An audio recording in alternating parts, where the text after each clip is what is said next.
دي المرحلة الأولى من مراحل كورس التجويد للمبتدئين. الكورس عبارة عن 6 مراحل، بالانتهاء منها تكون عديت ليفل المبتدئين وتكون مؤهل للكورس المتقدم. في المرحلة دي بنتكلم عن المد بأنواعه. المرحلة عبارة عن 6 محاضرات، ودي المحاضرة الأولى. أولا، يعني إيه مد؟ المد يعني الإطالة، أو ببساطة إن نمط الحرف. طب هل أي حرف يا مولانا يتمط؟ لا طبعا، عندي 3 حروف اسمهم حروف المد، متجمعين في كلمة واي، الواو والألف والياء، وممكن تلاقيهم مرسومين في المصحف بالشكل ده. بدل الواو ضمة قدام الحرف، وبدل الألف ألف صغيرة فوق الحرف، وبدل الياء العلامة دي اللي هي ياء قدام الحرف. يعني أي حاجة هنتكلم عنها في المرحلة الأولى هي بخصوص إطالة الحروف دي. وهنبدأ بالمد الطبيعي. طبيعي يعني جزء من الكلمة لو شلناه يدي معنى تاني أو ما يديش معنى أصلا، زي كلمة كتاب، لو ما مدتش الألف فأنت غالبا هتقول كتب، وأكيد أنت شايف الفرق. والمد الطبيعي ممكن نلخصه في كلمة واحدة: نوحيها. والسبب إن الكلمة دي فيها حروف المد ال3، الواو والألف والياء، وقبل كل حرف حركة من جنسه. يعني الواو قبلها ضمة، والياء قبلها كسرة، والألف قبلها فتحة. وساعتها همد الحروف دي بمقدار حركتين، يعني ثانية تقريبا.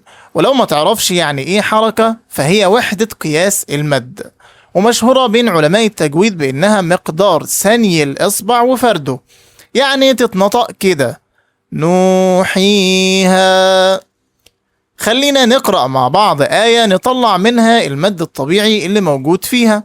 وإذ قال موسى لقومه إن الله يأمركم أن تذبحوا بقرة قالوا أتتخذنا هزوا قال أعوذ بالله أن أكون من الجاهلين.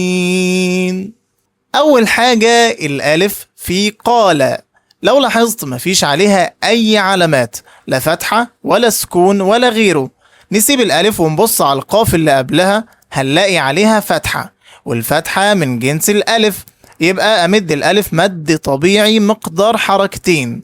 أقول وإذ قال.